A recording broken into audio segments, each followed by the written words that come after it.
चलो तो हम लोग शुरू करते हैं यार। टारगेट क्या है हमारा, यूपी पीजीटी का क्वेश्चन सॉल्व कर रहे हैं हम लोग, है ना, प्रीवियस ईयर।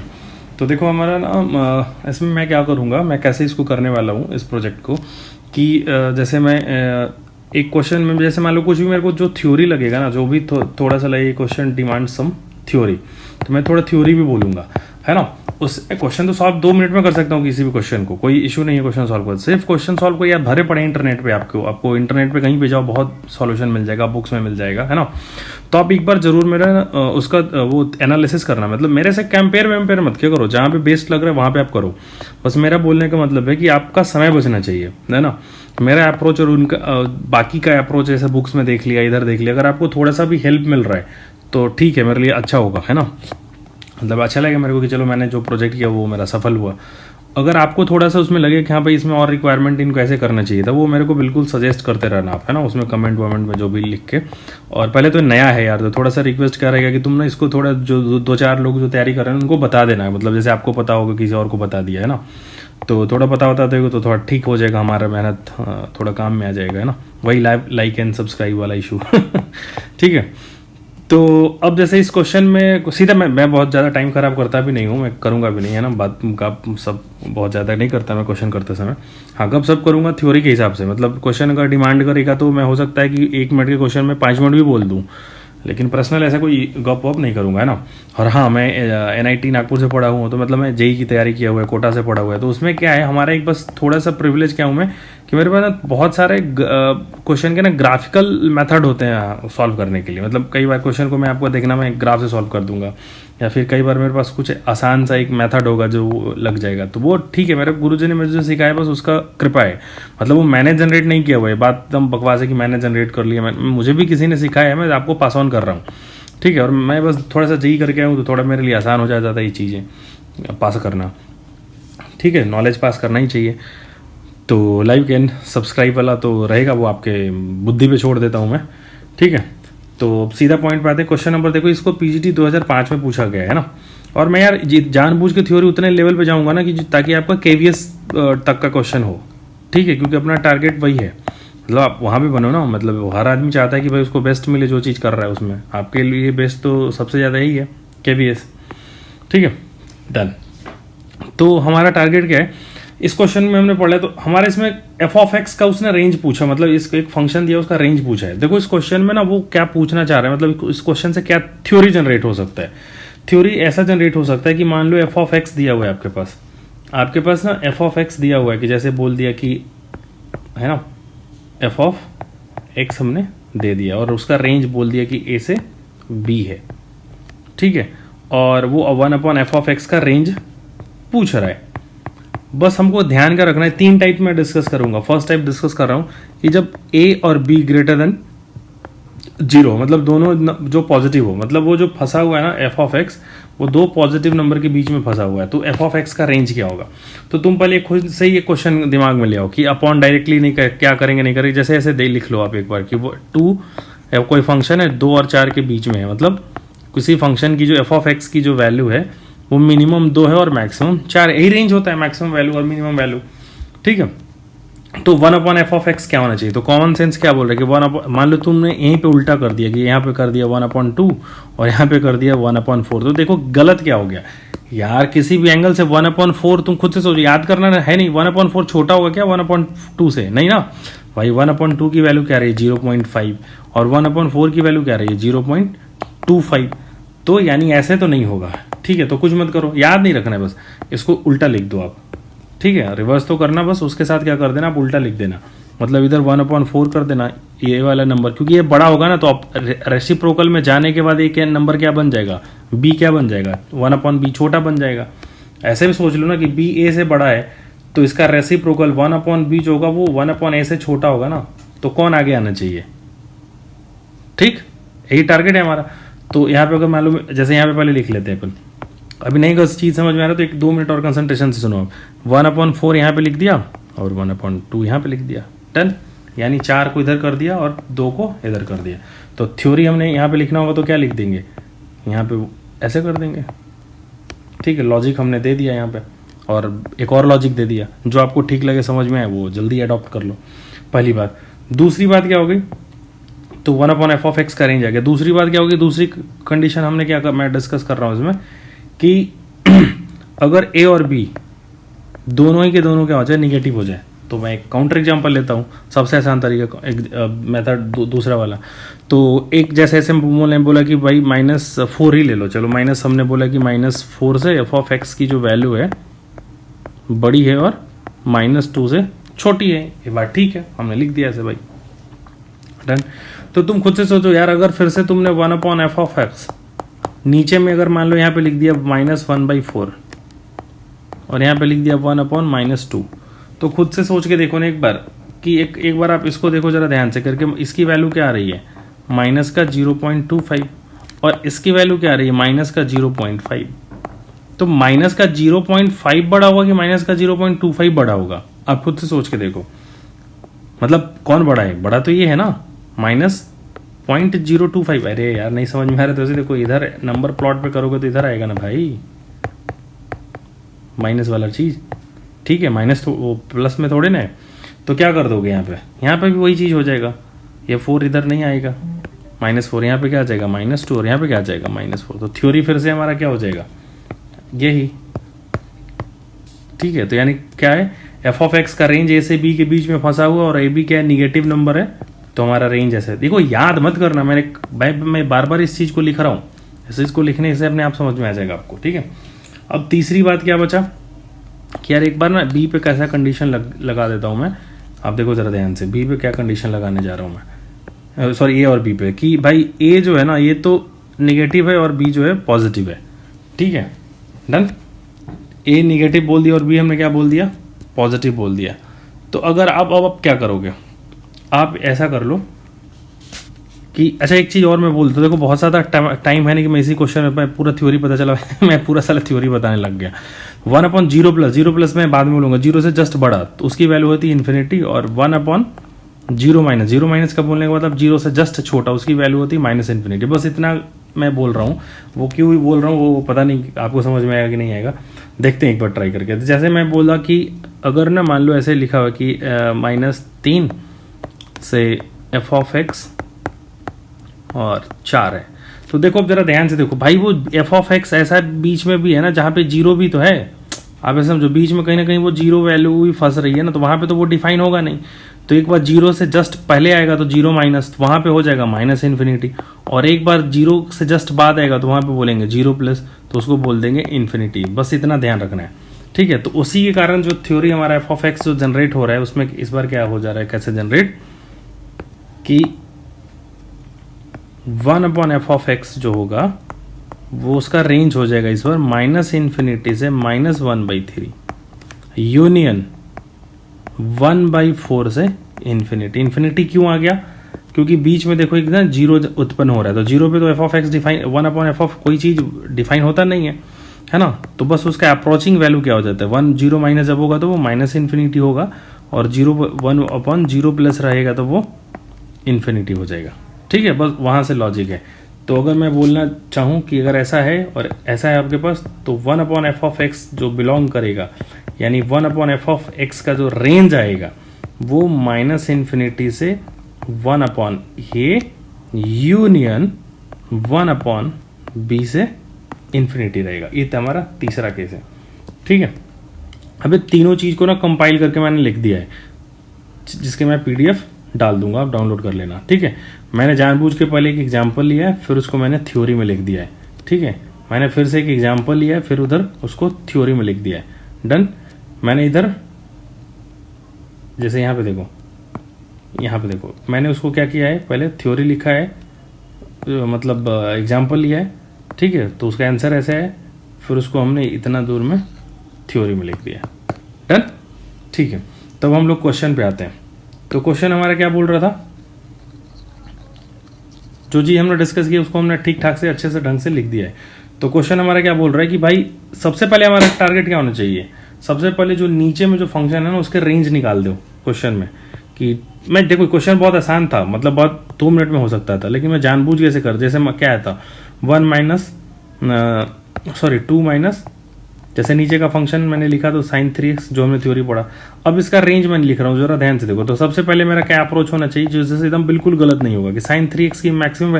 देखो यहाँ पे ना अगर मान लो 300 भी होता ना तो कोई फर्क नहीं पड़ता है, आर्गूमेंट में कुछ भी लिख दो वो 1 से वैल्यू जब बड़ा तो आएगी नहीं, ठीक है। मतलब ये जो 3x है ना इसका कोई रोल नहीं है इसके पूरे रेंज में।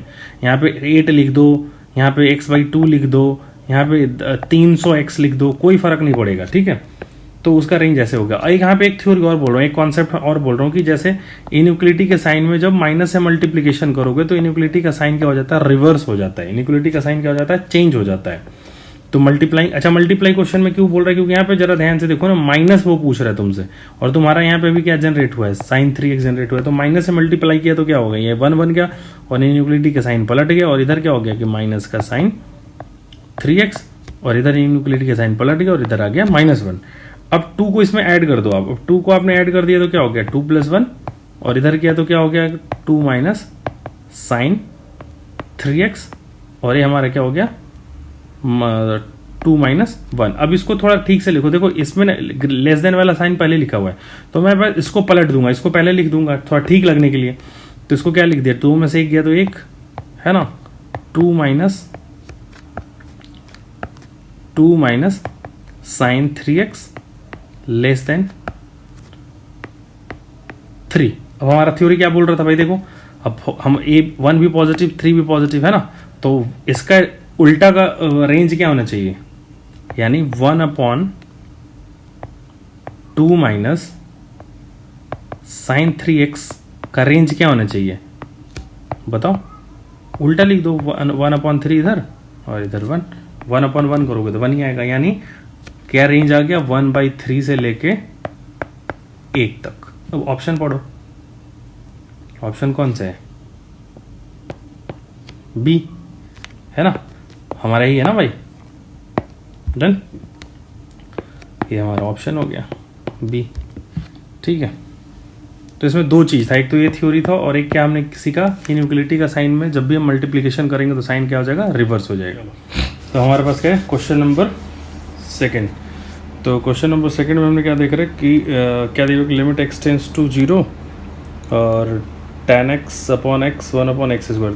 तो अगर इस क्वेश्चन को देखो तो पहले x को 0 रख के देख लो, x को 0 रखा तो क्या आ गया, अच्छा इतना पता होना चाहिए अपने को, tan x अपॉन x ये तो 10 से 12 से शुरू हो जाता है, 11 से शुरू हो जाता है ना, tan x अपॉन x इस क्या हो जाता है 1 हो जाता है, ठीक है। और 1/x² अगर इसको 0 की तरफ करेंगे तो ये हो जाएगा इन्फिनिटी, यानी कौन से फॉर्म में, 1⁻∞ के फॉर्म में, ठीक है। तो 1⁻∞ अगर इन्फिनिटी के फॉर्म में मतलब f⁻g अगर f 1 की तरफ जा रहा है और g जो है इन्फिनिटी की तरफ जा रहा है, तो इसका जो सॉल्यूशन होना चाहिए वो क्या होना चाहिए कि e का पावर g को उतार दो और f में से 1 को घटा दो, बस, ठीक है। जैसे मान लो कि हमने यहाँ पे लिख दिया, ठीक है, क्या बोला है कि अगर f ऑफ a जो है जैसे x टेंस टू a है तो ये रख दिया, अगर ये जो वैल्यू है वो कहाँ को जा रही है, 1 को जा रही है, ठीक है। और gx a रखने पे कहाँ जा रही है, इन्फिनिटी जा रही है, तो कौन सा पावर का बन गया, 1⁻∞ का बन गया, उस फॉर्म का बन गया। तो उसका सॉल्यूशन क्या होगा कि e का पावर gx लिख देना f ऑफ x - 1 और यहाँ पे क्या रख देना, limit x tends to a, यानी इस वाले पूरे में क्या रख देंगे, limit x tends to a रख देंगे, ठीक है। तो जैसे मान लो एग्जांपल में एक ले लेते हैं 1 + x cos x, मतलब मैं जानबूझ के एक एग्जांपल ले रहा था कि आपको आसान हो जाए, ठीक है। तो हमने क्या करना है, जैसे लिख दिया कि और लिमिट यार एग्जाम में थोड़ा ना लिखेंगे, जैसे वो बार बार कि वो cosec x ऐसा लिख दिया, फिर पता चला यहाँ लिमिट लिखने में टाइम वाइम लगा रही है, सब मत लिखना है ना, ठीक है। तो cosec x फिर क्या हो गया 1 + x - 1, 1 से 1 ख़त्म। तो कुल मिला के क्वेश्चन क्या बच गया हमारे पास कि e⁻x cosec x, ठीक है, ये बन गया। अब इसको थोड़ा ठीक से लिखो तो क्या होगा, e का पावर x⁻⁻ sin x, ठीक है। और ये x टेंस टू क्या है 0, तो ये किसको चला गया 1 को, तो आंसर इसका क्या आ गया e, ठीक है, डन। तो इसकी वैल्यू क्या आ गई, e आ गई। तो उसी हिसाब से देखो इसको क्या करोगे आप, इसको लिखोगे तो क्या करोगे, e लिख देना है ना, फिर 1/x² लिख देना और फिर लिमिट यहाँ पे जगह छोड़ देना, क्योंकि वो बार बार लिखने में आपका समय वेस्ट होगा, है ना। तो फिर इसको क्या कर दो tan x अपॉन एक्स और इसको कर दो माइनस का 1। इसको थोड़ा सा रीअरेंज करो ताकि या तो एल हॉस्पिटल लगा लो या फिर अगर आपको tan x का एक्सपेंशन आता है तो वो लगा लेना। जैसे मैं दोनों से करके दिखा देता हूँ आपको, है ना। जैसे देखो कैसे e हो गया, तो अगर इधर लिखा तो क्या हो गया tan x minus 1 upon x cube. अब ज़रा ध्यान से देखो तो क्या बन गई, 0/0 के फॉर्म में है कि नहीं है। ये पूरा क्वेश्चन 0/0 के फॉर्म में है कि नहीं है ना। यहाँ पे क्या लिखा हुआ है, लिमिट x टेंस टू 0। ठीक है, डन। मतलब इस ये तो हमारा ऐसे है और यहाँ पे हमारा जगह पे क्या लिखा हुआ है, लिमिट x टेंस टू 0। तो अब इसको ज़रा ध्यान से देखो क्या बन गया, 0/0 के फॉर्म में बन गया, tan x 0/0 के फॉर्म में बन गया क्या। ठीक है, इस इधर तो क्या हो गया x 0/0 के फॉर्म में बन गया। कैसे, tan x को करेंगे तो क्या हो गया 0, 0 माइनस 0 क्या हो गया 0 और अपॉन 0 यानी 0/0। तो एल एस हॉस्पिटल लगा सकते हैं। तो अब अगर आपने लगा लिया तो क्या करते हो, अब सबसे पहले क्या डिफरेंशिएट करते हो, तो ई का पावर tan x का डिफरेंशिएशन किया तो क्या हो गया। मतलब अब थोड़ा देर के लिए ना इसको भूल जाना, मतलब यार इस समय बचाना है अगर तुमको एग्जामिनेशन के हिसाब से, तो तुम तो बस इसको अभी सॉल्व करो। किसको करोगे सॉल्व, कि tan x minus x upon x cube. बस इसको सॉल्व करता है कि हमारे क्वेश्चन तो सिर्फ इतना बन गया ना। मैं बस एक बार कर रहा हूँ, मैं बार बार नहीं करूँगा। तुम्हारे तो क्वेश्चन सिर्फ इतना बन गया है। ठीक है, तो tan x का डिफरेंशिएशन किया तो क्या हो गया भाई, सेक स्क्वायर x, इसको x को किया तो वो आ गया 1 और इधर किया तो क्या आ गया 3x²। अब फिर से x को 0 रखो, अब फिर से x को रखो तो क्या बन गया 1 और 1 माइनस 1 और नीचे रखा क्या गया 0। तो 0/0 के फॉर्म में फिर से बन रहा है, यानी फिर से डिफरेंशिएट कर दो तो क्या हो गया 2 सेक x इंटू सेक का फिर से करो तो क्या हो गया सेक x इंटू tan x और 1 का डिफरेंशिएशन तो किया तो क्या आ गया 0 और नीचे किया तो क्या आ गया मेरे भाई 6x। डन। ठीक है, अब एक काम करो, अब तुम ध्यान करो क्या करो कि इसको एक साथ ज़रा देख लो, tan x अपॉन एक्स यानी क्या हो जाएगा 1 को हो जाएगा भाई। लिमिट क्या है हमारे पास, लिमिट x टेंस टू 0 ही तो है। ठीक है, तो 2 से 6 कट गया तो क्या हो गया 3 यानी क्या बन गया, और x को 0 रखो तो sec x क्या हो जाएगा 1 यानी 1 इंटू 1 इंटू 1। ठीक है, अपॉन 3। तो कुल मिला के क्या आ गया 3। और किसका पावर था, फुल क्वेश्चन तो क्या ई का पावर चल रहा था ना, तो ई रेज़ टू पावर क्या आ गया 1/3। Done done, 1 raise to power 3। एक तो ये तरीका हो गया। दूसरा तरीका मान लो यहीं पे किसी कोई क्या करता कि वो एक्सपेंशन यूज कर लेता। मतलब हम लोग एक थ्योरी देखते हैं ना एक्सपेंशन का, तो वो एक्सपेंशन का थ्योरी क्या यूज़ कर लेता कि tan x को हम लोग खोल सकते थे।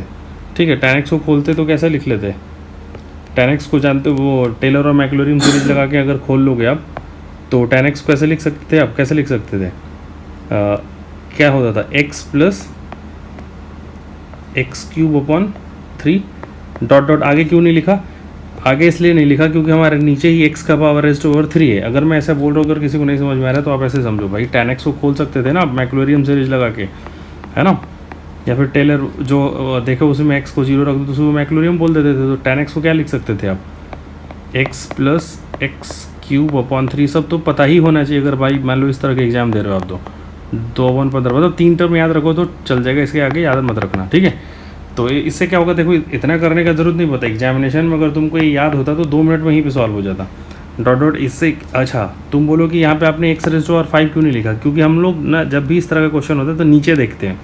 तो नीचे देखा तो क्या होगा, नीचे का हाईएस्ट डिग्री कितना था 3 तक, तो 3 तक ही ऊपर में लिखना है बस।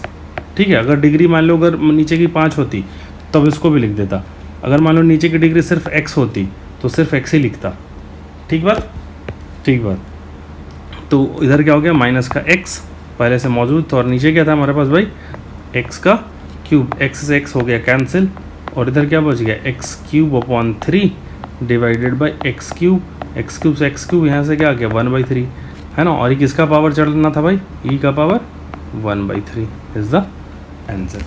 समझ गए। तो ये हमारा ई जो था ये बहुत स्मार्ट मेथड है अगर आपको ध्यान है, और ये नहीं है तो क्या है, ये भाई अपने बहुत सारा मेहनत करना है ना, जिसको मेहनत का आदत है कि भाई डिफरेंशिएट करे तो वो सॉल्यूशन यहाँ से भी ले सकता है।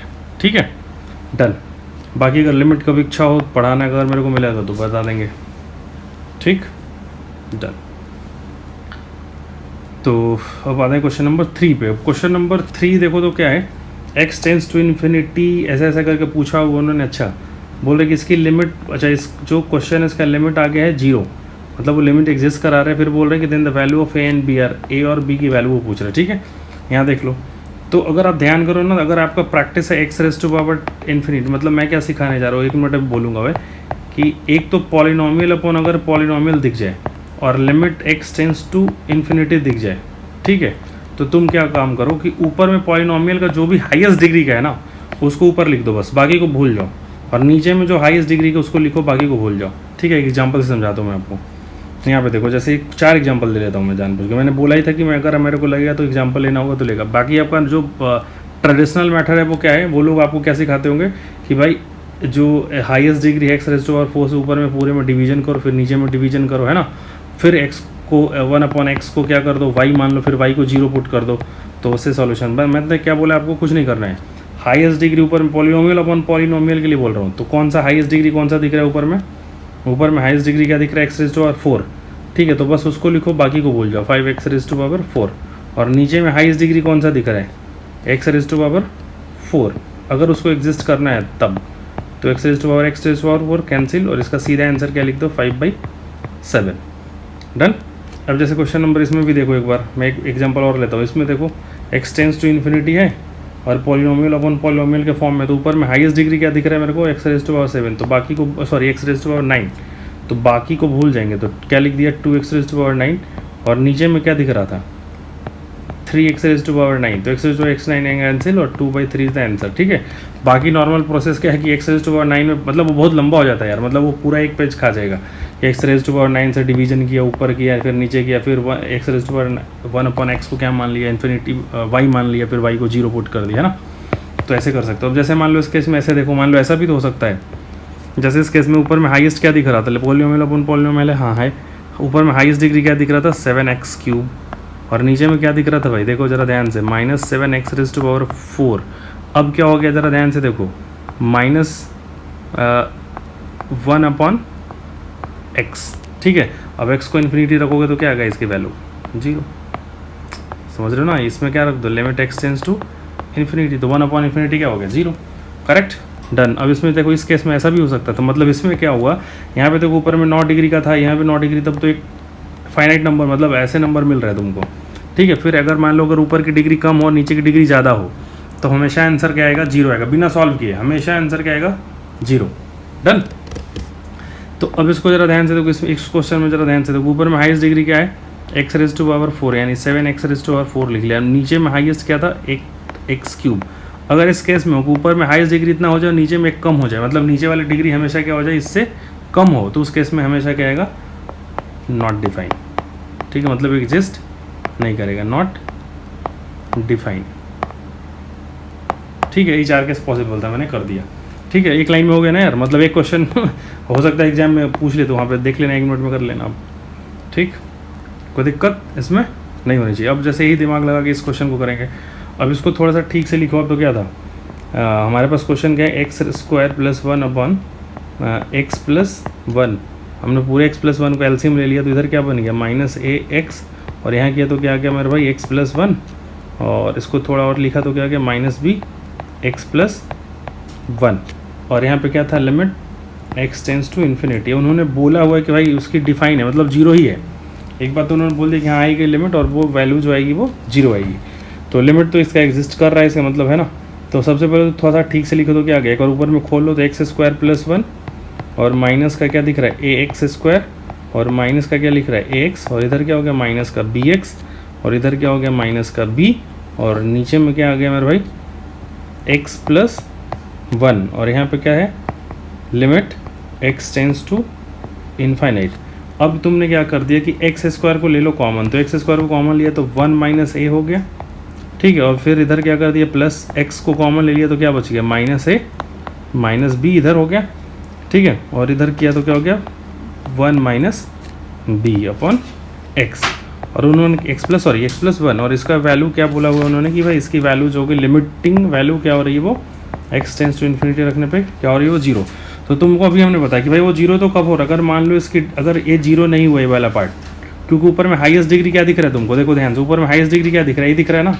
अगर ये 0 नहीं हुआ तो देखो इस केस ऐसे समझो, वो नॉट डिफाइन हो जाएगा कि ऊपर की डिग्री अगर ज़्यादा हो जाएगी नीचे की डिग्री से तो उस केस में नॉट डिफाइन होगा। और क्वेश्चन में उन्होंने बोला नहीं भाई इसकी वैल्यू जो है वो 0 होगी, है ना। और ये नीचे की डिग्री क्या थी x+1। अगर इसका कोफिशिएंट मान लो अगर कुछ भी आ गया, कुछ भी आ जाता, तो फिर तो क्वेश्चन वो 0 तो हो ही नहीं सकता था एक बार। तो अगर ऐसा समझ में आ गया तो इसकी वैल्यू यानी कन्फर्म वो क्या बोल रहा है कि 1 - a को क्या होना होगा, 0 होना होगा। तो यहाँ से a की वैल्यू क्या आ गई, 1 आ गई। डन, ठीक है। अब उन्होंने क्या बोला हुआ है कि इसकी वैल्यू जो हो रही है वो 0 हो रही है। अब ज़रा ध्यान से देखो वो 0 कब होगी, अगर मान लो इसका भी वैल्यू कुछ ना कुछ आ गया, तो कुछ ना कुछ ऐसे मान लो वैल्यू आ गया, तो माइनस जैसे हमने बोला कि इसकी वैल्यू तो चलो 0 हो गई, ठीक है। तो अगर मान लो इसकी x ऐसे लिख लिया -a इसकी हाईएस्ट डिग्री अब क्या बच जाती x × -a - b ऊपर में। अभी पॉलिनोमियल अपन पॉलिनोमियल में थ्योरी से क्या नीचे x कैंसिल हो जाता और ये इसकी वैल्यू क्या हो जाती 0। एक तो ये तरीका था, ठीक है।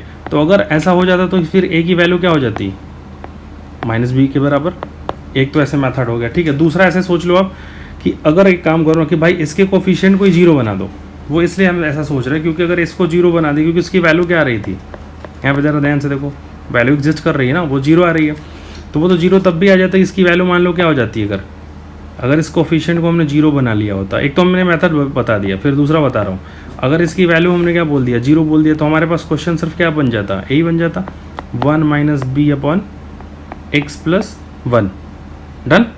अब x को 0 रख दो तो भाई b पे अगर इससे कुछ करोगे तो कुछ तो मिलता नहीं तुमको, तब भी 0 आ जाता। तो इसका बोलने का मतलब क्या है कि इस वाले पार्ट का भी वैल्यू क्या होना चाहिए था, 0 कर दो आप, ठीक है। डन, ठीक है। तो हमने क्या बोल दिया कि -a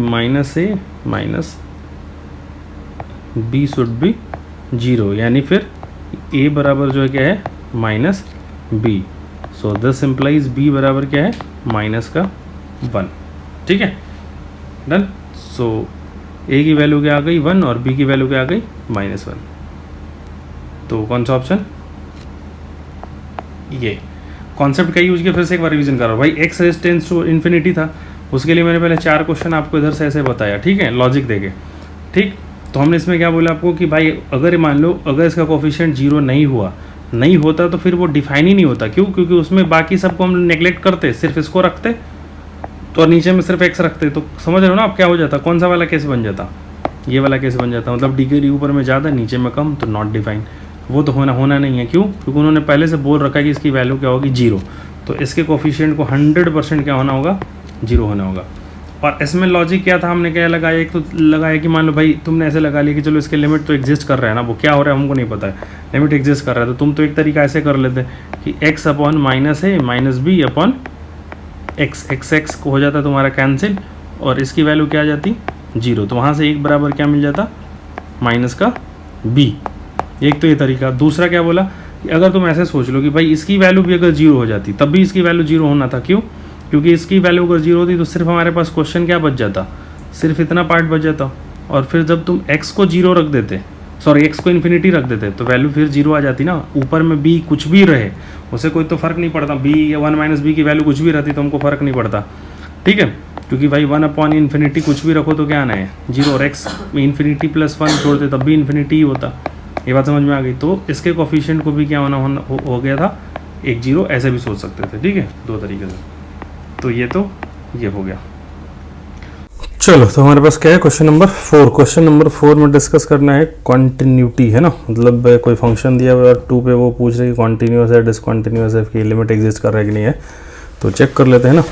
तो भाई यार मैं मेरा लिखने का जैसे x < 2 है ना, तो इसको मैं बोलता हूँ कि 2 से छोटा मैं ऐसे नोटेशन करता हूँ, है ना। तो आप तो चाहो तो जैसे बोल देना 2- लिखता हूँ, है ना। और x > 2 है, मतलब 2 से जस्ट बड़ा, तो मैं इसको बोलता हूँ 2+, यानी, है ना। इसको आप अगर बोलते हो तो क्या बोलते होगे, RHL, क्या बोलते हो, राइट हैंड लिमिट बोलते हो इसको। राइट हैंड लिमिट किस पे, 2 पे। और इसको बोलते थे 2- यानी LHL, लेफ्ट हैंड लिमिट किस पे, 2 पे, ठीक है। तो 2- का मतलब समझ गए ना, 2 से जस्ट छोटा, यानी 1.9999 समथिंग। और 2+ का बोलने का मतलब क्या है कि 2 से जस्ट बड़ा, तो 2.00। मर्जी जितना 0 जितना बड़ा तुम्हारा हाथ तक जाए तो रुक जाना, बाद में फिर 1 लिख देना, है ना। 2 एकदम नहीं, लेकिन 2 से जस्ट बड़ा, वो कितना बड़ा पता नहीं, है ना। यही होता है सारा खेल किसका, लिमिट में, ठीक है। तो वो खैर लिमिट तो डिस्कस अभी करेंगे नहीं, तो एक कंटिन्यूटी पूछ रहा था कि 2 पे चेक कर लो, तो भाई ठीक है। तो एफ ऑफ हमने क्या निकाल दिया, सब हमको क्या निकालना चाहिए, 2 माइनस निकाल देना चाहिए। 2 माइनस बोलने का मतलब क्या होता है, हम लिमिट क्या बोल रहे हैं, limit x tends to 2 minus check कर रहे हैं, ठीक है। तो 2 माइनस पे वैल्यू क्या आ रही, मतलब इतना नहीं लिखेंगे यार, इतना एग्जाम में कौन लिखता है ना। 2 माइनस पे चेक किया तो वैल्यू क्या आ गया, एफ ऑफ 2 माइनस का 2 यानी 1/2, ठीक है। ऐसे ही क्या कर दो, वो 2 माइनस बोलने का मतलब क्या, 2 से जस्ट छोटा, 2 से जस्ट छोटा कौन सी वैल्यू थी, यही थी ना फंक्शन की वैल्यू, ठीक है। 2 से जस्ट बड़ा, तो 2 से जस्ट बड़ा बोलने का मतलब क्या, एफ ऑफ 2 प्लस, तो एफ ऑफ 2 प्लस की वैल्यू क्या है, 2 से जस्ट बड़ा कौन सा फंक्शन है, ये वाला, ठीक है। तो हम लोग क्या कर दिए, x को कर दिए यहाँ पे, तो 1/2 माइनस 3/2 डन। तो 1/2 एफ ऑफ 1/2 कैसे 2 ना, ठीक है। तो यहाँ पे क्या था 2 था, तो इसकी वैल्यू यहाँ से चेक करोगे तो क्या आ गया 1/2, यानी बोलने का मतलब क्या है कि LHL और RHL तो सेम है। तो LHL RHL सेम है यानी लिमिट एग्जिस्ट कर रहा है, लिमिट एग्जिस्ट कर रहा है। लेकिन कॉन्टिन्यूटी के डेफिनेशन में क्या होता है, लिमिट एग्जिस्ट करने के लिए क्या होता है कि लिमिट अगर मान लो कि ए पे चेक करना होता है तो limit x a plus f of x should be limit of, ये सब टाइम पास करो, सब मतलब मेरे को करना नहीं चाहिए, एफ ऑफ एक्स ये तो लिमिट एग्जिस्ट। अब इसी में क्या करो तो इसकी वैल्यू अगर उस फंक्शन के बराबर हो जाएगा तो क्या हो गया, कॉन्टिन्यूटी एट a। तो एफ ऑफ 2 जरा चेक करो, है ना, ये डेफिनेशन क्या था, कॉन्टिन्यूटी एट a, कॉन्टिन्यूस अगर चेक करना है x बराबर a पे तो उसका डेफिनेशन है। तो एफ ऑफ 2 पे वैल्यू क्या आ रही है 2, तो सेम तो है नहीं, यानी लिमिट एग्जिस्ट कर रहा है, लिमिट एग्जिस्ट कर रहे हैं, हाँ कर रहे हैं। और वो क्या 2 के बराबर है, बिल्कुल नहीं है ना, 1/2 है वहाँ पे। सो क्या हो गया, फंक्शन इज डिसकॉन्टिन्यूअस, डिसकॉन्टिन्यूअस है x बराबर 2, डिसकॉन्टिन्यूअस, ठीक है। तो कौन सा option, B, done. Question number 5, अब 5 के तो उसमें क्या था, TGT में पूछा है ना, मैं साइड में बगल में लिख देता हूँ कि कब आया क्या है। तो इसमें तो कुछ है ही नहीं, इसमें साफ साफ लिख रहा है कि भाई माइनस ए है, अच्छा A2a है, तो वो प्रॉपर्टी याद करो दिमाग में, जैसा कि ऐसा दिख जाए ना, फंक्शन कुछ ऐसा दिख रहा हो, है ना, और ऑप्शन में भी 0 हो तो जैसे तुम्हारे दिमाग में एकदम कौन सा चलना चाहिए, odd function, -a2a F of x. अगर एफ ऑफ एक्स क्या हो जाता था, ऑड फंक्शन, तो इसकी वैल्यू क्या हो जाती थी 0। तो तुम बस चेक करो ना, इसकी ए फंक्शन कहीं ऑड फंक्शन तो नहीं है। तो इसका नाम अपने तुमने क्या दे दिया, एच ऑफ एक्स दे दो नाम, एच ऑफ एक्स नाम दे दिया है। तो h of x f of x plus f of minus x, है ना। और इसमें मल्टीप्लिकेशन किससे है मेरे भाई, जी ऑफ एक्स से minus g of minus x से, ठीक है। तो तुम क्या करो, एच ऑफ माइनस एक्स निकालो, एच ऑफ माइनस एक्स जब निकालोगे तो क्या आ जाएगा तुम्हारे पास, f of minus x plus f of x, है ना। एक्स को किससे रिप्लेस, ऑड फंक्शन चेक करने के लिए क्या करते हैं, ऑड फंक्शन का डेफिनेशन क्या है कि एफ ऑफ एक्स अगर minus f of minus x आ जाए तो हम उसको क्या बोलते हैं, ऑड फंक्शन बोलते हैं, है यही है ना हमारा डेफिनेशन, तो ऑड फंक्शन का, ठीक है। फिर इनटू क्या कर दिया, जी ऑफ माइनस एक्स, और इधर माइनस तो था ही, तो यहाँ क्या हो गया, जी ऑफ एक्स। तो ज़रा ध्यान से देखो ना, ये वाला पार्ट सेम है, ये वाला पार्ट सेम है, ठीक है। ये पार्ट और ये पार्ट में बस माइनस का ही तो फर्क है, मतलब अगर इसमें से माइनस कॉमन ले लिया जाए तो इसको ऐसे लिख सकते थे कि माइनस कॉमन ले लिया तो पहले वाला पार्ट के साथ तो छेड़छाड़ नहीं करो, minus f of x plus f of x, इसको ऐसे ही छोड़ दो आप, है ना। और इसमें से ज़रा माइनस कॉमन ले लिया तो क्या हो गया, g of x minus g of minus x. तो वही एग्जैक्ट बन गया, ये सब करना नहीं वहाँ पे, यहीं 2 मिनट में ये देखते ही पता चल रहा था, ठीक है। देखते कैसा पता चल रहा था, इसको तो छूना ही नहीं था, जो खेल हो रहा था वो कौन से पार्ट में हो रहा था, इस पार्ट में हो रहा था, ठीक है। तो ये देखो ना, ये पार्ट और ये पार्ट एक दूसरे का क्या है, बस माइनस ही तो है, ठीक है। तो यानी क्या हमने बोल दिया कि भाई एच ऑफ एक्स जो है वो हमारा minus of H of minus x है, यानी ऑड फंक्शन है। ऑड फंक्शन इसका वैल्यू क्या होगी, 0, है ना। Definition of definite, sorry property of definite integration, so D is the option. अब क्वेश्चन नंबर 6 है, क्वेश्चन नंबर 6 में आ जाओ, लिमिट का क्वेश्चन, लालू लाल एक्स को 0 उठा के रख दो, 0 उठा के रखा तो क्या बन गया 1, और इधर 0, यानी 1 - 1 अपॉन 0, यानी 0/0 बन रहे, तो एल हॉस्पिटल लगा सकते हैं बस, ठीक है। एक ही जगह पे लगता है, 0/0 पे लगता है सिर्फ। तो ई रेज़्ड टू पावर एक्स का डिफरेंशिएशन किया तो क्या हो गया, ई रेज़्ड टू पावर एक्स, और इसको किया तो क्या हो गया, -1 का डिफरेंशिएशन क्या हो गया 0, और एक्स का डिफरेंशिएशन किया तो क्या हो गया 1, और इसका किया तो क्या हो गया 2x। वैसे इस क्वेश्चन को यहीं पे नहीं सॉल्व करना है, ये तो आपको पता ही होना चाहिए, फॉर्मूला ये 1 होता है अगर मान लो फिर भी नहीं आ रहा है आपको, जैसे मैं क्या बोल रहा हूँ कि अगर मान लो आपको नहीं आता है, जैसे डेफिनेशन होता है, मतलब ये तो बेसिक चीज़ है जो 11 से शुरू हो जाता है, limit x tends to 0 x raise to power -1 upon x, इसकी वैल्यू ही क्या हो जाती है 1। अब वो भी एल हॉस्पिटल नहीं है तो समझ में आ रहा है तो लगा लो, क्यों ये 0 रखा तो क्या बन गया 1, 1 माइनस 1 क्या हो गया 1 माइनस 1 क्या हो गया 0, और यहाँ क्या हो गया 0, तो 0 अपॉन 0 के यानी एल हॉस्पिटल इज वैलिड। तो e raise to power x का डिफरेंशिएशन किया तो e raise to power x, और इधर 1, अब x को 0 रख दो तो क्या होगा ई रेज़ टू पावर 0, इसकी वैल्यू क्या होगी 1।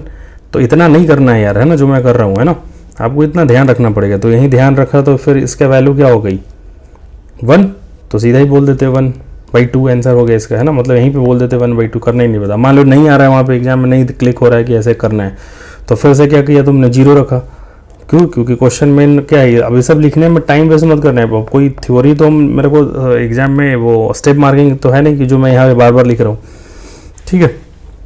तो तुम क्या करो कि सब लिखने अपने मत, पर तुम इसमें डील करते रहो।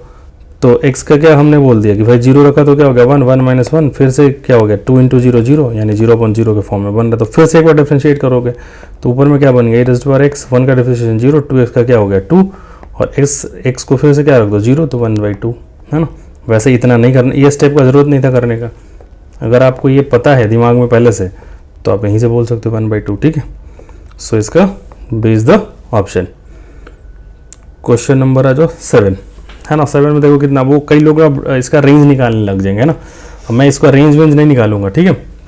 9 माइनस एक्स स्क्वायर है ना, मैं इसका रेंज मतलब पहले डोमेन भाई इसका प्रॉपर मेथड क्या है कि पहले लोग इसका डोमेन निकालेंगे कि x क्या हो गया 9 minus x square greater than should be 0, फिर इसको सॉल्व करेंगे, इसकी x की वैल्यू आएगी, फिर वो चेक करेंगे तो फिर उसका रेंज आएगा। मैं ऐसे नहीं करूँगा, मैं सीधा क्या करूँगा, इसको बोल दूंगा भाई देखो मेरा कितना, दोनों मैंने बोला था शुरू में ही कि भाई ग्राफिकल बहुत सारे क्वेश्चन मैं ग्राफ से कर दूंगा। तो इसको क्या y बराबर अंडर रूट क्या लिखा हुआ था 9 माइनस एक्स स्क्वायर, डन।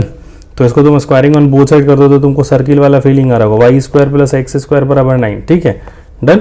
अब भाई इसका ग्राफ तो आता है तुमको, सर्किल तो बनाना आता है ना, तो सर्किल बना लिया तुमने, ठीक है, सर्किल बन गया हमारा। यहाँ पर रेडियस कितना था 3, और यहाँ पे क्या था -3, ठीक है, और इधर क्या होता था 3, और इधर कितना था, मतलब इधर का है 3,0 और इसका कोऑर्डिनेट बोलो तो 0,3, ठीक है, ये 3,0 -3,0 और यहाँ पे है 0,-3। तो अब देखो जरा हमारा ना नीचे वाले पार्ट में कोई इंटरेस्ट नहीं है, क्यों, क्योंकि वो अंडर रूट वाई की वैल्यू, वाई हमेशा पॉजिटिव है। वैसे भी सर्किल में ध्यान रखो कि वो जो ग्राफ है ना, ये वाला पार्ट, ये पूरे सर्किल का ग्राफ है। हमको तो क्या चाहिए था, हमको तो सिर्फ ये चाहिए था। अगर मैं बोलूँ आपको आज के बाद ध्यान में रख लो, चलो मैं इसका कई बार आपको एरिया ऑफ इंटीग्रेशन में भी काम आ जाएगा। Y square plus x square बराबर 1 है ना, तो तुम ध्यान करो जो ऊपर का जो पोर्शन है ना सर्किल का, ऊपर का जो पोर्शन है सर्किल का, ये है y बराबर under root 1 minus x square, और ये जो नीचे का जो पोर्शन है ना, मैं जो दूसरे को ग्रीन से बना रहा हूँ, ये जो पोर्शन है ना सर्किल का, ये है y बराबर माइनस का 1 माइनस एक्स स्क्वायर। वैसे भी ऐसे समझो, नहीं समझ में आ रही, इधर क्या है भाई, इधर निगेटिव है ना भाई, इतने दूर में y क्या है निगेटिव है, तो वो माइनस निगेटिव आ गया। आ रही बात समझ में, ठीक। तो ये चीज़ देखो, अच्छा वो नहीं समझ में आ रहा तो ऐसे समझो आप एक बार कि वाई स्क्वायर बराबर, तुमने इसको सॉल्व किया, वाई स्क्वायर बराबर क्या हो गया 9 माइनस एक्स स्क्वायर, तो वाई बराबर सॉल्व करोगे तो क्या हो गया प्लस माइनस अंडर रूट ही तो आएगा 9 माइनस एक्स स्क्वायर, ठीक है। तो ये नीचे वाला पार्ट क्या हो जाता है माइनस वाला पार्ट है और ऊपर वाला प्लस है। तो अपने को क्वेश्चन में तो सिर्फ इतना दिया हुआ है ना भाई, ठीक है। तो इतना डिस्कस में जानबूझ के करना नहीं है अपने को तो क्वेश्चन यहीं पे हो गया था, ये सब कुछ नहीं करना था, ये सब मतलब ये हमारे ग्राफ का पार्ट नहीं है, ठीक है। तो हमारा रेंज क्या है, सिर्फ इतना बनता, यानी एक ग्राफ किसका है, सिर्फ ये ग्राफ किसका है, सिर्फ इसका। तो इसका रेंज क्या है 0 से 3। रेंज का मतलब क्या होता है, y की वैल्यू, तो y कहाँ से, y की सबसे छोटी वैल्यू क्या है 0, और y की सबसे बड़ी वैल्यू क्या है 3, है ना। तो वैल्यू क्या हो गया 0 से 3, कौन सा ऑप्शन है ये, ठीक। मतलब क्वेश्चन 1 मिनट में था ना। अब जैसे 9 है, 9 में भी करने के लिए चाहोगे तो मैं तो इसको 1 मिनट में कर दूंगा। कैसे, जैसे मेरे को बोला कि y बराबर मॉड x प्लस 3 पे चेक करो कि कॉन्टिन्यूस है कि डिफरेंशिएबल है कि नहीं है, ठीक है। तो पहले तो क्या होना चाहिए कि y बराबर मॉड x का ग्राफ होना चाहिए, क्या होना चाहिए, जैसे है ना, तो 0 पे विक्ट्री का साइन बना दिया, तो 0 पे विक्ट्री, ये क्या हो गया y बराबर मॉड x। अगर मान लो चलो 1 मिनट के लिए मैं बोलूँ, आपसे कोई बोले कि y बराबर मॉड x माइनस 2 का इसका ग्राफ बनाओ, तो आप क्या करो कि मॉड x माइनस 2 के अंदर जो भी है ना, इसको 0 के लिए सॉल्व करो। तो क्या किया 2 आ गया, उस पर विक्ट्री का साइन बना दो आप, तो यहाँ क्या हो गया 2, ये किसका ग्राफ हो गया, इसका ग्राफ हो गया। अगर आप इसे कोई ऐसे बोले ना कि y बराबर, मान लो ऐसे पूछ लेता कि 2x - 1 इसका ग्राफ बनाओ, तो आप क्या करते हैं, इसको 0 के लिए सॉल्व कर दो 1/2, ठीक है। अच्छा यहाँ पे पूछेगा कि इसका यहाँ पे जो कटिंग पॉइंट हो रहा है यहाँ पे कौन सा हो रहा है, मतलब इसका कोऑर्डिनेट क्या है, तो इसमें तुम यहाँ पे x की वैल्यू क्या है 0, y की वैल्यू क्या आ जाएगी 2। क्यों भाई, x को आपने क्या कर दिया 0 पुट किया, तो y बराबर क्या आ गया मॉड का -2, तो इसकी वैल्यू क्या हो गई 2। यानी इसका कोऑर्डिनेट भी अगर लिखना चाहो तो तुम लिख दो 0,2, ठीक है। देन अब ऐसा ही इसका था, तो सॉल्व किया तो क्या हो गया 1/2, अब 1/2 पे वेक्टर साइन बना दो, खत्म बात, डन डन, इतनी सी बात है। अब यहाँ पे वैल्यू क्या है कि भाई x को 0 रखो तो y की वैल्यू क्या आ रही 1, यानी इसकी वैल्यू क्या होगी 0,1, ये भी पता कर सकते हो आप, बहुत आसान सा तरीका, ठीक है। तो हमारे पास क्या था y बराबर मॉड x का था, ठीक है। तो हम इसको ग्राफ से कैसे कर दिए कि सबसे पहले हमने किसका ग्राफ बनाया कि y बराबर मॉड x का बनाया, ठीक है। फिर उसमें क्या कर दिया कि y में से 3 को घटा दिया, मतलब 3 यूनिट शिफ्ट कर देंगे, है ना। y को जब -3 से जैसे y को अगर y - a से रिप्लेस कर रहे हो तो एक a यूनिट ऊपर शिफ्ट कर दो ग्राफ को, ठीक है। ट्रांसफॉर्मेशन ऑफ ग्राफ से हम इसको सीख सकते हैं। तो 3 यूनिट ऊपर कर दो, अब 3 यूनिट ऊपर कर दो तो क्या हो गया, हमारा यही वाला जो ग्राफ था ना, ये 3 यूनिट ऊपर शिफ्ट हो गया बस, ठीक है। तो किसका ग्राफ बन गया भाई, ये बन गया y बराबर मॉड x प्लस 3 का।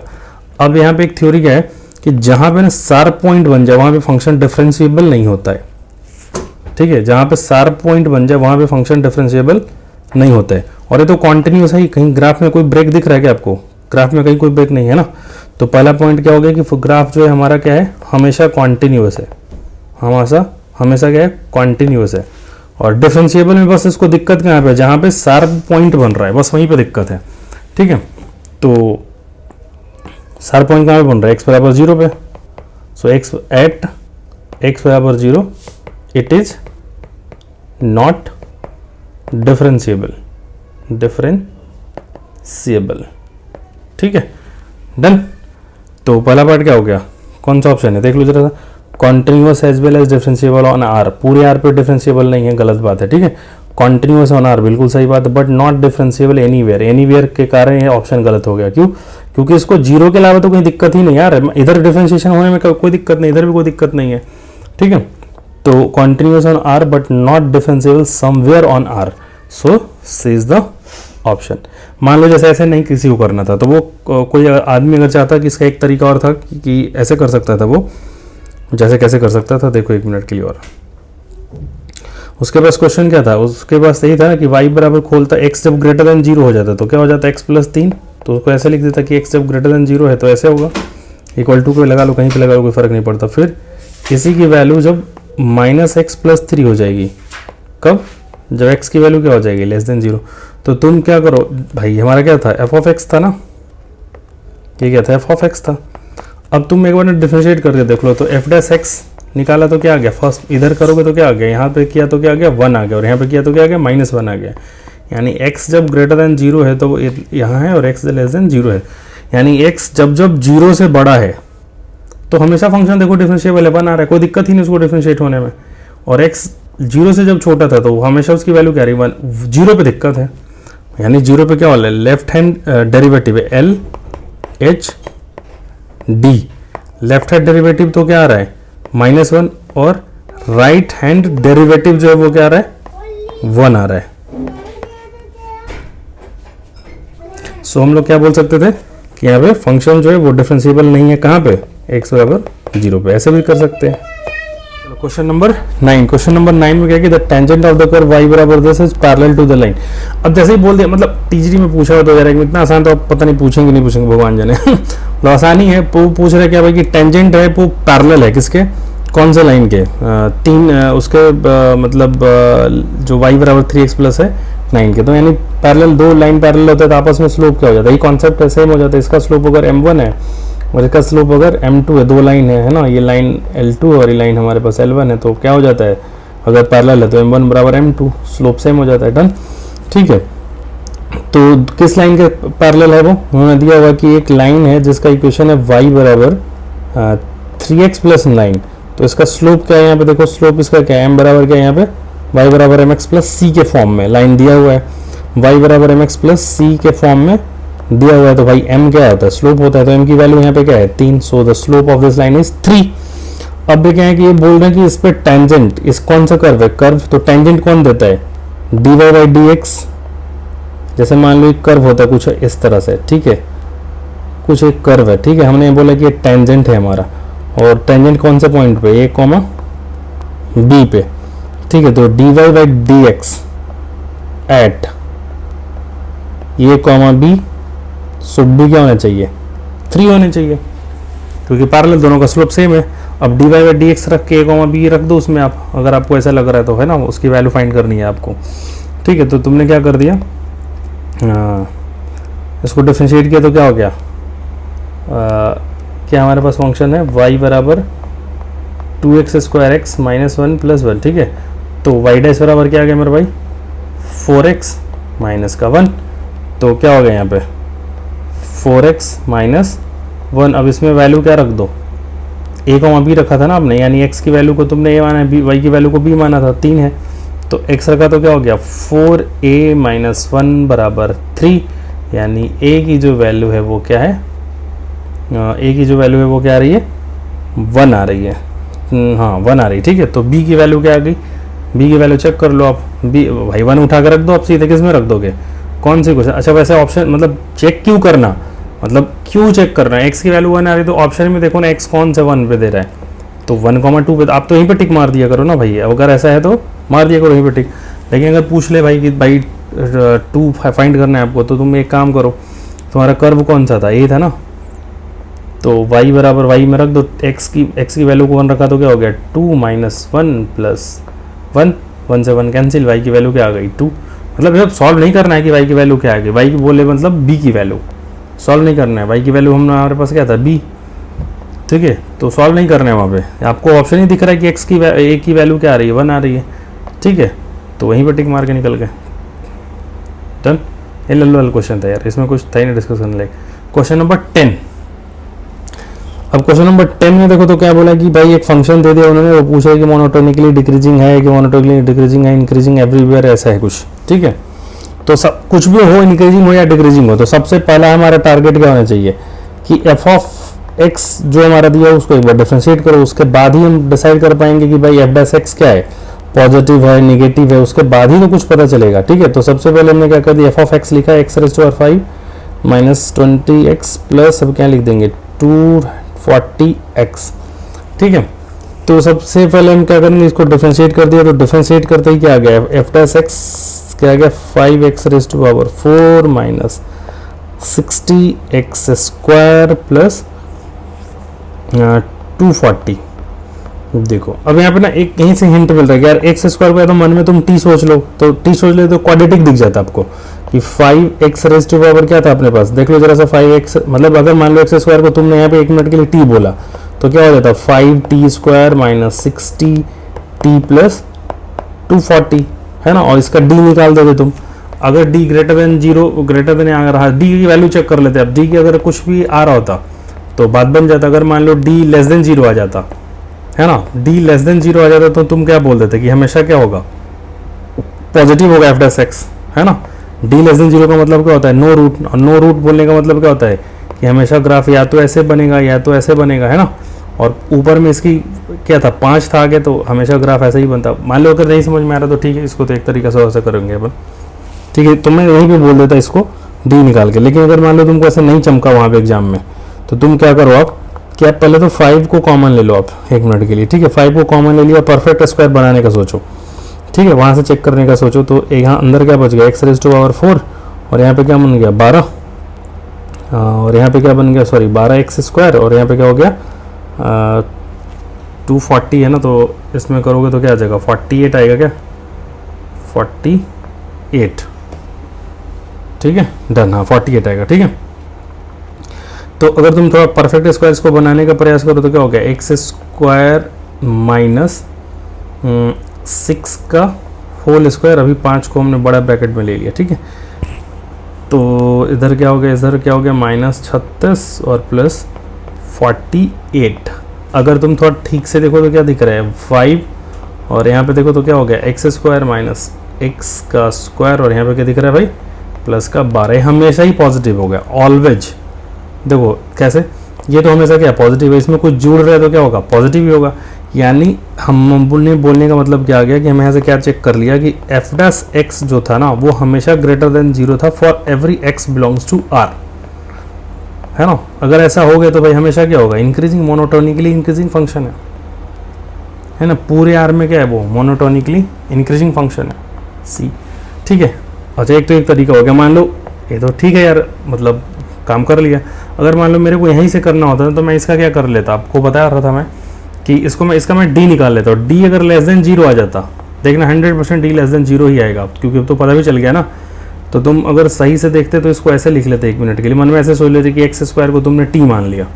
टी मान लिया तो यहाँ पे क्या हो जाता, टी स्क्वायर, यहाँ पे क्या हो जाता 12 टी प्लस 48। अब डी निकालते तो क्या आ जाता 144 माइनस 4 इंटू 48। अच्छा हमको पूरा इसको सॉल्व करने में इंटरेस्ट नहीं, इतना पता है कि यार 40 में गुना करते 4 से तो 140 160 के आसपास आता, और 8 और है तो मतलब इतना कंफर्म है कि वैल्यू इसकी क्या आ रही, निगेटिव आ रही है। अब डी हमेशा निगेटिव हो गया अगर किसी भी को इसका, तो इसकी वैल्यू हमेशा क्या होगी पॉजिटिव होगी। डी कुछ भी रखो इसकी वैल्यू हमेशा क्या होगी पॉजिटिव होगी। ये सब आपको आना चाहिए, है ना। कि कोई भी जैसे मान लो कोई भी क्वाड्रेटिक इक्वेशन दिया हुआ है, यहाँ पे कोई भी क्वाड्रेटिक इक्वेशन दिया हुआ है, अगर डी उसका लेस देन 0 आ गया तो हमेशा वाई जो होगा वो क्या होगा ग्रेटर देन 0 हो गया, अगर ए ग्रेटर देन 0 है तो। बस एक कंडीशन और है, ठीक है। नहीं आ रहा तो छोड़ दो आप, मैं तो कर ही दिया इसको, है ना। इसको जब डिटेल में अगर हम लोग कोई वीडियो लेक्चर बनाएंगे तो कर लेंगे उसका काम, ठीक है। तो क्वेश्चन नंबर 11, मतलब मैं जानबूझ के डिस्कस कर रहा हूँ 2 मिनट 3 मिनट लेके, कि ताकि आपको ना ऐसे ऐसे सोच सकते हो। मान लो जो क्लिक हो जाए वहाँ पे वो सोच लिया, क्योंकि क्वाड्रेटिक इक्वेशन का जो ग्राफ होता है ना वो क्या हो, या तो ऐसे हो सकता था डी लेस देन 0 पे, या ऐसे हो सकता था, या ऐसे हो सकता था, या ऐसे हो सकता था। और क्वाड्रेटिक इक्वेशन जो जनरल फॉर्म होता है कि x square plus b x plus c होता है। तो अगर ए ग्रेटर देन 0 होता तो ऐसे बनेगा, और एक बनता है ए लेस देन 0 पे बनता, ए लेस देन 0 पे। और हमें दोनों केस में क्या है, चारों केस में क्या है, डी लेस देन 0, ठीक है। तो कोई बात नहीं, ठीक है। क्वेश्चन नंबर 11 क्वेश्चन में वो क्या बोल रहे हैं कि एफ ऑफ एक्स हमारे पास है, एफ ऑफ एक्स क्या है हमारे पास एक्स प्लस 2 और इनटू जो है वो है e raise to power minus है। फिर से डिक्रीजिंग इंक्रीजिंग, तो सबसे पहला काम क्या करो भाई, एफ डैश एक्स निकाल लिया करो। एफ डैश एक्स निकाला क्या, यूवी रूल्स है, तो एक्स प्लस 2 को डिवीजन किया, डिफरेंशिएशन किया तो 1 आ गया, इनटू क्या होगा e raise to power minus x, है ना। अच्छा मैं एक बात बताओ, जब भी e raise to power minus x, अच्छा चलो अभी कोई नहीं, अभी इसको कर लेते पहले। E raise to power minus x को डिफरेंशिएट किया तो क्या आ गया, माइनस का e raise to power minus x, done. और एक्स प्लस 2 को किया तो क्या आ गया 1, सॉरी एक्स प्लस 2 को तो इस बार छोड़ देंगे ना यार, एक्स प्लस 2 को क्या कर दिया, छोड़ दिया। अब e raise to power x क्या दिख रहा है common, e raise to power minus x क्या दिख रहा है कॉमन, तो यहाँ से क्या बन गया 1 माइनस एक्स माइनस 2, यानी अगर ठीक से लिखो तो क्या बन गया, पूरे में से माइनस कॉमन लो तो क्या बन गया 1 plus x upon e raise to power x. यानी एफ डैश एक्स की जो वैल्यू है वो हमारे पास क्या है -1 plus x e raise to power x. अब भाई अपने को क्या पता है कि डिक्रीजिंग है और इंक्रीजिंग है तो क्या करते हैं, जैसे अगर इंक्रीजिंग है तो एफ डैश एक्स क्या होना चाहिए ग्रेटर देन इक्वल टू 0, है ना। और डिक्रीजिंग है अगर फंक्शन तो एफ डैश एक्स क्या होना चाहिए लेस देन 0, ठीक है। तो अब इसको सॉल्व कर लो, -1 plus x e raise to power x. फिर से यहाँ पे एक थ्योरी मैं बोल रहा हूँ कि e raise to power x हमेशा जो है ना पॉजिटिव होता है। क्यों, e raise to power x को हमें कुछ भी ले लो आप एक्स, जैसे इसका ग्राफ भी देखो ना, e raise to power x का कैसे बनता है, ये है ना, ये किसका है y बराबर e raise to power x है। ये हमेशा y देखो ना, इसका हमेशा y क्या पॉजिटिव ही तो है, ये कभी निगेटिव की तरफ है क्या y, मतलब इधर कहीं ग्राफ आपको दिख रहा है क्या, नहीं है ना। तो हमेशा क्या होगा ग्रेटर देन 0, इसका रेंज ही क्या होता है y बिलोंग्स टू, यहाँ पे क्या हो जाता है 0 होता ही नहीं है, 0 से लेके इन्फिनिटी, यानी e raise to power x is always greater than 0 for every x belongs to r। मतलब वो ग्राफ अगर आपको पता है तो इतना करने का डिस्कस नहीं है ना। और फिर मैंने क्या बोला कि इनइक्वालिटी में क्रॉस मल्टीप्लिकेशन वैलिड है कब, जब डिनोमिनेटर या कोई नंबर आपको, कोई भी नंबर मान लो इधर अगर 2 है तो हम इसको क्रॉस मल्टीप्लिकेशन कर सकते हैं। अगर कोई पॉजिटिव नंबर है तो उसको हम इनइक्वलिटी में क्रॉस मल्टीप्लीकेशन वैलिड है। तो e raise to power x हमेशा क्या होगा पॉजिटिव, तो उसको इधर भेज दिया तो क्या हो गया 0।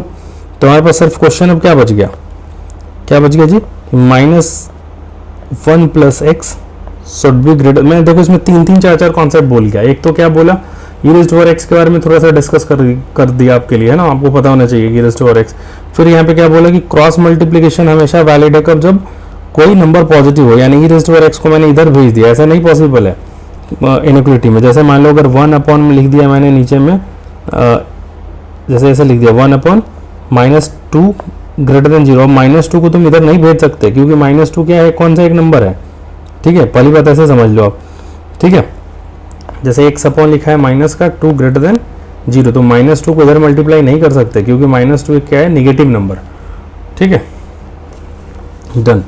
तो इसको जब सॉल्व किया तो क्या गया भाई, माइनस से मल्टीप्लीकेशन कर दिया, फिर से एक पुराना कॉन्सेप्ट, तो पलट गया साइन, तो क्या बन गया x + 1 लेस देन 0, यानी x लेस देन -1।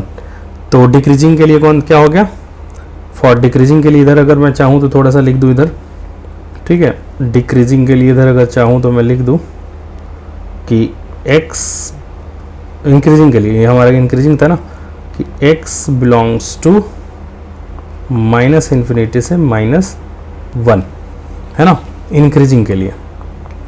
अब यही पार्ट डिक्रीजिंग में कर लो, तो डिक्रीजिंग में करोगे तो क्या होगा, यहाँ तक तो सब कुछ सेम ही आएगा ना यार, ठीक है। तो बस साइन क्या होगा, ग्रेटर देन की जगह पे लेस देन लग जाएगा, यानी -1 प्लस एक्स यहाँ से करोगे तो वो लेस देन हो जाएगा, माइनस से मल्टीप्लीकेशन किया तो क्या हो गया 1 + x ग्रेटर देन 0, यानी x ग्रेटर देन -1, है ना। तो अगर तुम यहाँ पे बॉक्स में यहाँ पे लिख लो अगर आप, तो x बिलोंग्स टू -1 से लेके इन्फिनिटी तक क्या होगा फंक्शन, डिक्रीजिंग, ठीक है। तो ऑप्शन पढ़ लो, डिक्रीजिंग इन -∞ से -1, इंक्रीजिंग सॉरी, तो ये ऑप्शन देखो जरा ध्यान से, डी, और डिक्रीजिंग इन -1 से इन्फिनिटी, डिक्रीजिंग इन -1 से इन्फिनिटी, ठीक है। सो डी इज द ऑप्शन, ठीक है, डन। हमारे पास क्वेश्चन नंबर 12। अब ये देखो क्वेश्चन नंबर 12 कितना इंपॉर्टेंट था, मतलब वो 2005 में पूछ लिए, प्रीवियस ईयर करने से फायदा क्या होता है, क्यों करना चाहिए और क्यों इतना एनालिसिस करके करना चाहिए, वो उसका एग्जांपल देखो आप, 2005 में पूछा, 2010 में पूछ लिया, और इससे मिलता जुलता तो वो बार बार पूछेंगे। तो किसी एग्जामिनेशन का जो मेन है ना, वो प्रीवियस ईयर कर लो, प्रीवियस ईयर करो, और उस पर जो थ्योरी अप्लाई हो रहा है अपने दिमाग में लगाओ कि भाई वो थ्योरी वो क्या यूज करना चाह रहा है, वो क्या कॉन्सेप्ट यूज कर रहा है ना, तो वहीं से थ्योरी क्लियर कर लो। अब मैं इसमें देखो क्या है, वो जो टेलर थी, अभी मैं टेलर वेलर की बात कर रहा था ना, टेलर और मैं एक्वेरियम की बात कर रहा था, वो है 10x वाले के लिए, जो 10x को अभी आपने खोला था ना, कैसे x + x³ / 3 ऐसा कुछ खोला था ना, वो किससे था, मैं एक्वेरियम से जो टेलर सीरीज लगा के खोला था, ठीक है। अब उसी चीज़ को यहाँ पे इस्तेमाल करके खोल लेना है, ठीक है। जब क्वेश्चन में नहीं दिया हो तो हमेशा x = 0 पे किसी फंक्शन को खोला जाता है, ठीक है। तो e⁻x * cos x है, तो वो हमारा थ्योरी क्या बोलता था, उसमें क्या बोला जाता है कि f x को हम क्या कर सकते थे, मैक्लोरियन या जो हमारे पास फॉर्मूला है वो क्या है, f(x) = f(0) प्लस एक बार उस फंक्शन को डिफरेंशिएट करो, उसमें 0 रख दो, ठीक है ना, नीचे 1 फैक्टोरियल करो और इंटू x कर दो, फिर क्या करो ऐसे ही, फिर उसको 2 बार डिफरेंशिएट करो, उसमें 0 रखो और 2 फैक्टोरियल से डिवाइड करो और x² कर दो। ऐसे ही सिमिलरली चलता है, 3 बार डिफरेंशिएट करो तो यहाँ पे क्या लिख दोगे, 3 फैक्टोरियल करो इंटू x³ कर लो, ठीक है, ऐसे चलता जाएगा, ठीक है। ये हमारा थ्योरी है, किसी फंक्शन को हम ऐसे, कोई भी फंक्शन हो उसको हम पॉलिनोमियल के फॉर्म में ऐसे लिख सकते हैं। यही मैक्लोरियन और टेलर थ्योरी, टेलर भाई दोनों मिलके काम किए थे, ठीक है। तो हमारे पास फंक्शन क्या, अच्छा उसके पास एक और खूबी देखो, मतलब अगर आपको ना हमेशा e⁻x कोई फंक्शन दिखे ना डिफरेंशिएशन करने के लिए, मैं क्या बोल रहा हूँ कि जैसे आपको ना मान लो कोई फंक्शन दिख जाए e⁻x * f(x), तो उसको डिफरेंशिएट करोगे तो कैसे करोगे, मान लो उसको डिफरेंशिएशन करना हो तो तुम यही तो करते हो, जरा ध्यान से देखना, e⁻x से डिफरेंशिएशन किया, फिर क्या किया, f(x) को छोड़ दिया, फिर क्या किया कि f' को किया और e⁻x को लिख दिया। तो मतलब अगर थोड़ा सा अगर ठीक से लिखो तो क्या होगा, e⁻x को ऐसे लिखा और f(x) + f'(x), मेरा बोलने का मतलब है कि तुम सीधा यहीं से यहीं पे चले जाओ ना। मतलब क्या है, जैसे e raise to power x कोई बोला तुमको कि साइन एक्स इसका डिफरेंशिएशन करो आप, ठीक है, तो आप क्या कर दो, ई रेज़ टू पावर मतलब टाइम बचाना है ना, तो e raise to power x लिखो, फिर साइन एक्स को साइन एक्स छोड़ दो और उसको डिफरेंशिएशन कर दो कॉस एक्स, बस खत्म, एक लाइन में हो गया। ठीक है भाई, एग्जाम दे रहे हैं ना, समय बचाना है ना यार अपने को। तो हमारे पास एफ ऑफ एक्स क्या था यहाँ पे, ज़रा ध्यान से देखो, एफ ऑफ एक्स क्या है हमारे पास, एफ ऑफ एक्स है हमारे पास e raise to power x cos x. ठीक है, डन। तो एफ डैश एक्स क्या आएगा भाई, क्या आएगा, e raise to power x cos x को हमने कॉस एक्स छोड़ दिया, माइनस कॉस एक्स का डिफरेंशिएशन किया तो क्या आ गया, उसको जोड़ दिया तो साइन एक्स। ठीक है, फिर एक टर्म तो और कर लो आप, f dash double dash x निकाल लो, एफ डबल डैश एक्स निकाल लो आप एक बार और। तो e raise to power x को तो ऐसे ही छोड़ दो, है ना। अब क्या करो तुम, इस पूरे फंक्शन को ऐसे ही छोड़ दो आप। तो पूरा फंक्शन जो था वो क्या था, cos x minus sine x. अब इसी में क्या करो, उस पूरे फंक्शन का डिफरेंशिएशन कर दो। तो कॉस एक्स का डिफरेंशिएशन किया तो क्या आ गया, माइनस का साइन एक्स, है ना, और माइनस साइन एक्स का किया तो क्या आ गया, माइनस का कॉस एक्स। डन। ठीक है, कोई दिक्कत नहीं है यहाँ पे। अब इसको थोड़ा ठीक से सॉल्व किया तो क्या आ गया मेरे भाई, e raise to power x. अब कॉस एक्स से क्या हो गया, कॉस एक्स चला गया ना, देखो ध्यान से, कॉस एक्स से कॉस एक्स तो चला गया, तो माइनस साइन एक्स और माइनस साइन एक्स क्या बच गया, माइनस का 2। अब इसको आगे नहीं करेंगे क्योंकि इतना में काम हमारा हो जाएगा। ठीक है, तो एफ ऑफ एक्स हमको लिखना होता तो क्या लिखते, एफ ऑफ एक्स लिखना होता, मतलब बोलने का मतलब है कि इसको एक्सपेंड करना होता। जैसे e raise to power x cos x, इसको एक्सपेंड करना होता तो क्या करते, सबसे एफ ऑफ जीरो निकालते।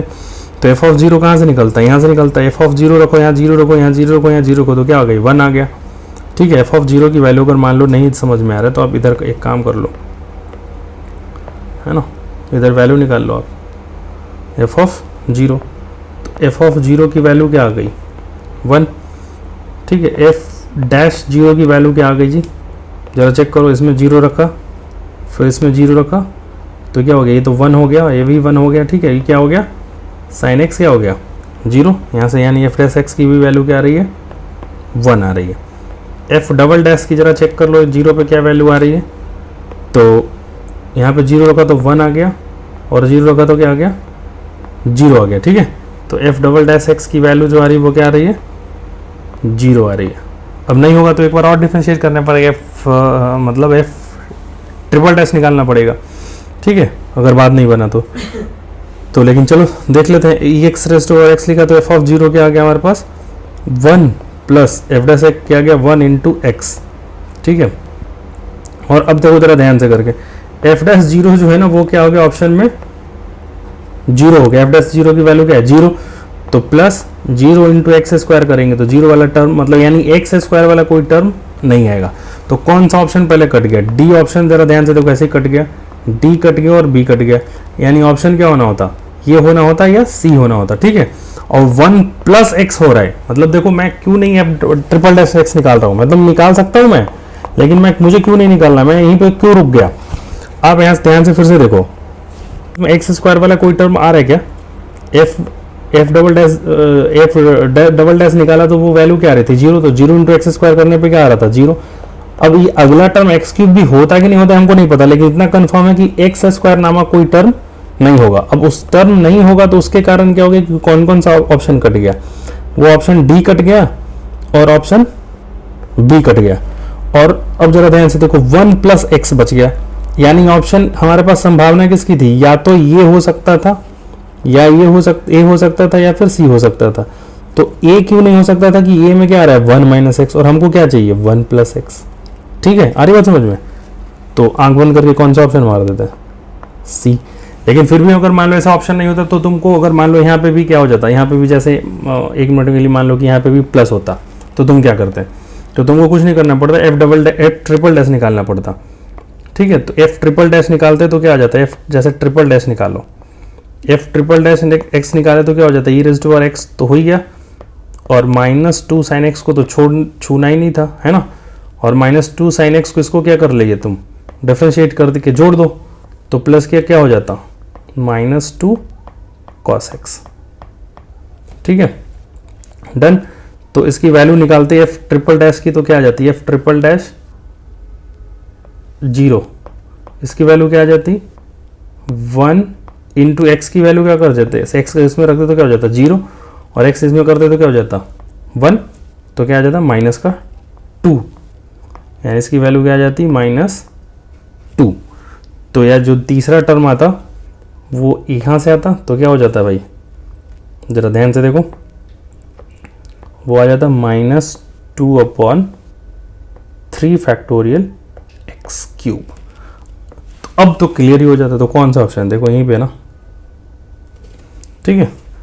तो आप चाहो तो मतलब बहुत बार होता है कि नहीं भी जरूरत पड़ता है, मतलब थोड़ा सा अगर कॉमन सेंस यूज करो, इतना लंबा क्वेश्चन है उसको कम टाइम में कराना है, तो तुम 2 तक करके ऐसे सोच सकते हो कि नहीं सोच सकते हो, है ना। Thank you.